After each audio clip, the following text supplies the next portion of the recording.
Madolche. Yeah. Are you excited, chat?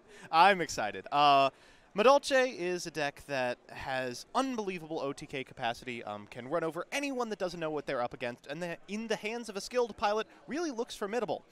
Unfortunately, they're playing against Orcust. Yeah, I mean, it's Orcust. I mean, it is what it is, right? Yeah. But the thing is, like, Madolche is this, I can't believe it turned into, like, this weird going second OTK deck, and it's like, you know, Queen Tiramisu is a pretty good card, I hear. You know, you can main deck all the going second cards like Pankratops and all those crazy things. Assuming this is the build that he's playing, we're not 100% sure. We just know he's playing the Madolche. So if you like, you can play Kaiju. Teacher Glass Souffle is pretty good versus Orcust. I mean, it might actually stand a chance. Yeah, maybe. I mean, if he's X1, I mean, he's clearly 5-1 up to this point. So I'm sure he's at least played one Orcust. I'd be shocked if he hadn't. So, yep, let's not keep you guys in suspense any longer, and let's go ahead and get right into it. So there we go. The players should be all shuffled up here. All right, and there's the handshake. All right. Do you think James knows what he's in for? I don't think James knows what Alexander's playing. Yeah, I mean, how could you? So it'll be curious to see because, honestly, if things go the way we think, both – wow. And okay. Alex is going first. Alex is going first. Do you think James won the die roll and selected second? Okay, to be fair, I don't know if James is playing a go second Orcust list either, because that could be a possibility. I see. Is that Super Poly? It looks like 4 spells, and a monster. So James could very well be playing a go second Orcust list. That is a super polymerization. Whoa. And if that's the case, if James is playing a go second Orcust list, this actually throws Alexander's plan into complete disarray because he's playing this deck, banking that everyone's going to want to go first. Yeah. And, of course, that's no longer a given in Yu-Gi-Oh! There are tons of decks more than happy to lose the die roll. And so it looks like Alexander's just explaining how the Madolches work to James. I'm not sure if he's explaining specifically. For what it's worth, Petiting Sussur is probably the most confusing card in the deck. So we're going to activate the effect of Petiting Sussur after, I believe that's Mangeline, right? Yes, Mangeline is the searcher. And that's going to get Pudding Sussur, or maybe in the other direction. Whoa, is it? What is that? It might just be the foiling. All right, so, of course, these are both changed to level 4, which enables a Teacher Glass Souffle. I think that's an ulti. That might be why it's... No, maybe? I don't know. Yeah. I think it is a super in some capacity. There we go. I'm not sure. But in any case, that is the Pudding Cess. Again, like you said, it becomes level 4. Yep. And so then you're able to make... He's reading Glass Souffle. It does do relevant things versus Orcust, but importantly, it can detach for free. So that's step 1, getting a Madolche into the graveyard. Step 2 is to overlay for the lady herself. Chocolate a la mode. Wow, what a card. I can't believe they printed this. This was one of those cards that when you print a card of this quality, you think, well, if this doesn't save the archetype, nothing will. And at 5-1, maybe it did. Well, it's funny, too, because I think when this card first came out, it wasn't really that good. And then once we got the Glass Souffle... Yeah, you need an enabler very badly. Right, so it kind of just brought the whole deck together in this case. And now you see Madolche at, like, a sleeper status. So, of course, this is one of the Johnny Konami cards. It combos with itself. It's going to shuffle that Madolche back and then trigger off of the shuffle back. It's going to get a copy of... this is Angeli. Yep. Which Angeli is basically a lone Fire Blossom for the deck. James is in awe of this play. It's like, yes, they all do this. And then he explains, if you have Nibiru, now is the time. I was going to say, I feel like this deck would probably hard lose to Nibiru. This deck is such a great budget option. Yeah, for those of you at home, this deck is several $1 million to buy in paper. You don't play Madolche to save money. You play it to make a statement. You go into Hoot Cake, which, of course, has the ability to put the Madolches that are stranded in your graveyard out. And, of course, we'll shuffle back the Teacher Glass Souffle, or banish it, You rather, banish it, yeah. for Hoot Cake's effect. And that will end on a my husband. So we're going to get the Messengelato straight from the deck. And that's going to turn into the field spell, Chateau. Now, if he adds a ticket... He's already got the Chateau in hand. So he's going for Chateau. All right. Messengelato able to add any Madolche spell or trap, I believe. Yep. After the Chateau is activated, the effect of Chocolate a la mode will activate. Really fun that that's not a once per turn. Oh, is it not? No. Oh, I didn't know that. So there comes the Chateau. Chateau also bolsters all the attacks of the Madolches by 500. So one kind of troubling thing, if you're in James's position, is that Chateau Ticket is a pretty powerful open. Even if you're not able to spin all of your opponent's monsters with something like Tiramisu, you are able to set up a board that resists most types of destruction, and if Alexander is allowed to get to his next turn, I hear Madolche is pretty good at OTKing. So we're summoning another Messengelato. Messengelato not being once per turn. Haha, fun. So now we're going to get the Ticket. Ticket is a... back in the day, Ticket was actually a very terrifying card. Essentially, while it's up, all your Madolches, if they were going to get shuffled back to the deck, they actually go to your hand. Oh, so fun. So I just love when the downside becomes an upside. Yeah, and it also has another ability as well that it's escaping me at this moment, but I'm sure it'll come up.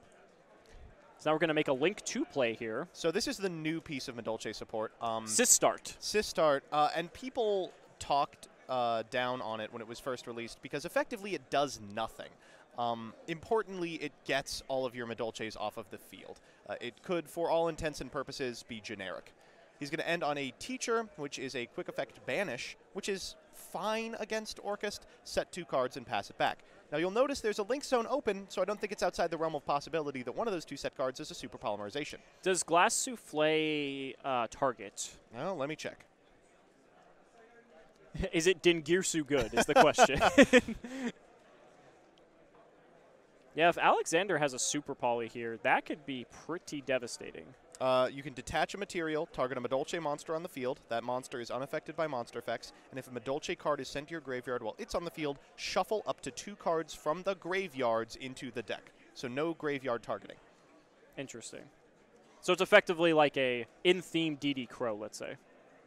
Well, that's frustrating. Yeah, that's going to go ahead and take away Alexander's 2 back row here. I don't know how unhappy he is to see that not targeting the on-theme ones. Ooh, maybe he has something to do here. Potentially? Is he going to use the effect of Glass Souffle? To those of you saying leaving the Hoot Cake enables a Super Polymerization, I don't think you really want to fire a Super Polymerization unless it's almost specifically for Starving Venom. Like, investing so many cards into clearing monsters that do nothing isn't very good. What were those cards sent to the graveyard? That was Crackdown and... Was it Call by the Grave? Or no, Twin? Those are 2 good ones. Could easily be Twin. The deck routinely has to play Spell and Trap removal because it does kind of fold to Widow Anchor. Oh, thanks, Cretin. Ticket only has 1 effect. It just varies between adding to hand or specialing if you control a fairy. That's what it was. Okay. Thank you. It's just back in the day when Madolche was played, they wouldn't usually have a fairy, so that other effect wouldn't be as relevant. Yeah. So it looks like we're going to see a Ticket here. Yeah, go ahead and put Chocolate a la mode back. Or no, excuse me. This is from the Glass Souffle. Right. Correct. My mistake. I don't know how much I like this. All right, so here's Petting Cesur. Yep. Pudding Cesur. And there's Pudding Cesur. Oh, that's pretty strong. Now that's an ultimate Pudding Cesur. Or Pudding Cess, excuse me. And Sistart also has an effect. It's a protection effect. Is that what it is? Is it just they can't be destroyed? I will figure out the specifics of it. But it prevents your Madolche spell and traps while it points to a Madolche from being destroyed by card effects or being targeted. Okay. It also protects itself, but, you know, I don't think you're too married to Sistart. Okay, so it doesn't protect anything that it points to. But if it points to, it protects all the spells and traps. Okay. All right, so enough with the combo shenanigans. It's time to just play Mathematician. Yep, Mathematician, send Harpor. This is going to be interesting, though, because, like, this is a lot of monsters that you have to clear. You don't necessarily have to clear all of them, but you do have to worry about them in the very near future. Yeah. We're just shotgunning Galate here. Yep. All right, what's remaining in the hand? Not a Super Polymerization as far as I'm concerned. If you're Alexander, I think you're probably kicking yourself for that activation of Glass Souffle so early. Yeah, I mean, it's curious though because like you might not necessarily know what James is on at this point, so it's kind of hard to say because we had the perfect information, right? We have the benefit of just being able to know everything. Yeah. Oh, here's a fun fact. It's not once per turn. Oh no, yes it is. Oh, I was about to say. Wow. That would be excellent if it was double DD Crow twice. All right, so we had, typical plays, summon the Nightmare, make the Galatea, send the Wand, summon the Nightmare back. This all day. This is what we've seen. Bread and butter. Come on, James, finish your turn. I want to see more Madolche. Is he going to go? I'm curious what he's going to search here. Babel seems pretty good. Babel Okay. is strong. That's the option. Oh, my goodness. That's actually what I'd like to see banned from Orcust. Really? If they were forced to play on their own turn, I would have almost no problem with them. Babel is just such an incredible extender. So now with plenty of resources still in James's hand, he still has quite a bit of an uphill battle here. Oh, he had the Orchestrator return in hand. Okay. Fine. Sure. Let's draw a couple free cards. And remember, James is electing to go second, so it's not outside the realm of possibility he'll draw something insane like a Shadal fusion. Well, we don't know that for sure. Well, We do. Alexander could have opted to if go Alex first. won the die roll and went first as Madolche, color me surprised. That's what I agree with as well.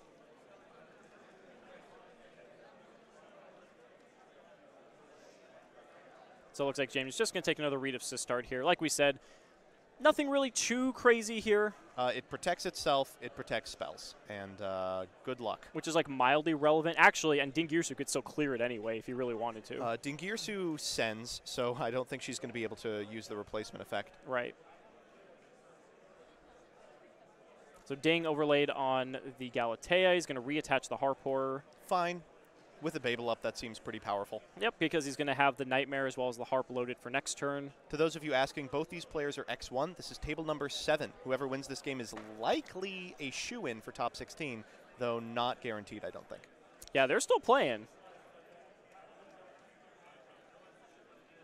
I'd say their tiebreakers and likelihood of success is very high. Yeah.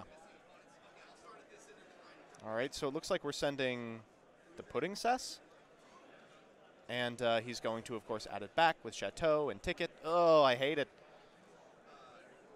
And James is just going to set Did we two. make it out of this turn? We did. Wow. All right, Alex, show us what you are made of. And I think this shows, like, I think Madolche just being able to spam so many resources, I think it's just difficult to be able to, like, kind of kill through that. You know, this deck is designed to go second, but it's designed to go second against very specific decks and setups. Madolche's setup is anything but understandable. So here comes Glass Souffle now. All right, what two are we shuffling back? Kind of frustrating that we're activating Glass Souffle's effect at a time when we're not going to be able to trigger Chocolate a la mode a whole bunch of times as well. But I don't think we are going to be hurting for Chocolate activations over the course of the turn anyway. Yeah, with this level of setup, I mean, he's going to be able to go so far with this. All right, so he's going to say, yeah, just banish all the good ones. Could you please get just every good one out of here? Interesting that James didn't opt to just use something like Nightmare in response. Yeah. Because he could have just easily just chained it, and because Babel is up.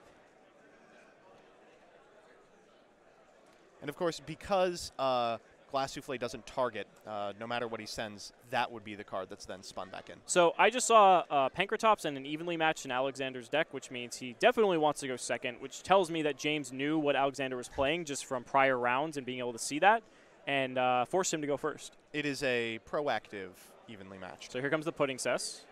Ah, fine. This is the third summon of Pudding Cess we've seen, isn't it? Yes, it is. It looks like he's playing 2 copies. Here's the which I Super like. Poly. So Super Poly here makes what? It looks like he's trying to make Starving Venom? Is he trying to make Starving Venom to nuke his own, or to nuke the board? That's cute. I like that a lot, but I think that Alex probably has an out. Starving Venom has to be destroyed before it's nuked, right? Correct. It's not like on Summon or anything. On Summon, you get the ability to target a level 5 or higher and add the attack points to it, which, funny enough, Pudding Cess actually qualifies for that in this case. I don't think it does if it's been summoned by Petiting Sisser. Oh, because level 4. Yep. That's right. So Starving Venom has to be destroyed, and Alexander Bastion has this little card in his extra deck called Queen Tiramisu, which I think we are about to see. Now, the thing is, though, Alex does have to worry about the fact that there is now a Symbol Skeleton in the grave. You know, James did summon the Symbol Skeleton off the Harp Horror. Oh, Cretin's correct. Super polymerizing away the ding enables the ding for another send. Oh, right. Okay. So that's exactly where I was going. So at the very least, you have another line of defense.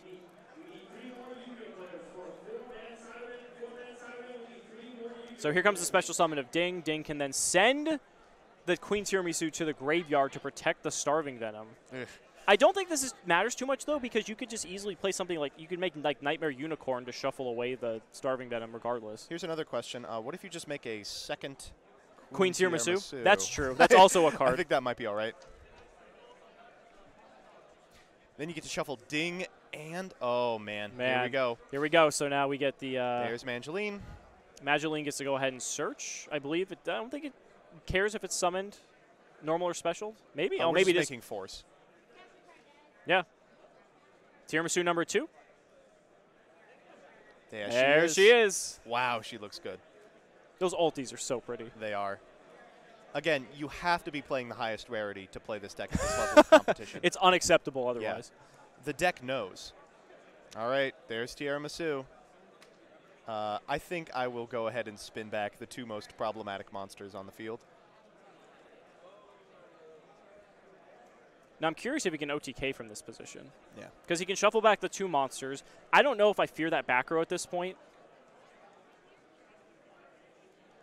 Like, do you fear a second Super Poly? No way. I don't either. So. I mean, what would it possibly make? Muddy Mud Dragon? That's assuming he's playing it, which most people don't. You only play Mud Dragon if you're playing Rogue. So it looks like we're going for the Nightmare Orcust here in an attempt to prevent anything ridiculous from happening. Okay, Gizmek's a good call. Gizmek's good. It does likely prevent an OTK, at least at the exact moment. But all Alexander has to have is 1 additional card. Real quick, checking that Supreme King Starving Venom. It will not trigger if you tuck it back. Oh, Alex topped in Houston with Madolches. Oh, wow. really? A seasoned Madolche veteran. Alex says, sure, okay, now we will be spinning. Says these 2. Getting rid of the 2 monsters. I feel like that's the good call. Also, Ticket's going to return those monsters to the hand. Isn't that cute? No. I don't find that cute at all, if I'm being honest. Oh, he's shuffling them in. Okay. If you say so. Now, you say Glass Souffle acts as a DD Crow. Is there a way that he can... Oh, no, he can use Chain Gizmek in response. Yeah. But, you know, Alex isn't really hurting for removal. I don't think so either. Just switching everything forward. And likely he's playing some number of hand traps as well. Okay. Another There Chocolate Owl mode. All right. Now, I'm not going to lie. If we go to battle phase, I'm going to need some help with these numbers. Yeah, me too. Oh, wow. And James, thank goodness. Okay. James, you really did us a solid on this one. But in general, the deck is pretty weak to hand traps. So if I'm on extra copies of like Veilers or Impermanences or Ashes somewhere, this is the time for them. Yeah, I agree. I feel like the deck is a bit fragile, and that's probably why you don't see it doing well so often. Yeah. Obviously, Nibiru's Oh. Oh. Oh. I don't know about that one. James just dragged his face so hard, knowing. Go easy, King. And he opened Madolche. Ooh. He says, okay, so I'll activate the effect of Mangeline. Next up. Now, theoretically, if you set 3, you know, you've got to have at least 1 piece of interaction. He's going to add the Angeli to hand here. I think I see a copy of Orcust Nightmare in James's hand as he aggressively shuffles it. Okay, special summoning this copy of Petiting Saussure, getting a Pudding Sus from deck. We've seen this play before. But the scary thing is, this is what the deck is made to do. I love when you open Petiting Saussure, so you can use your Mangeline to get an Angeli or some extender in case you get Ash Blossom. Oh, you know, just, you know. Feels so good. Yeah, for your troubles, right? If you're playing against this deck, this is a pretty good time to Ash Blossom.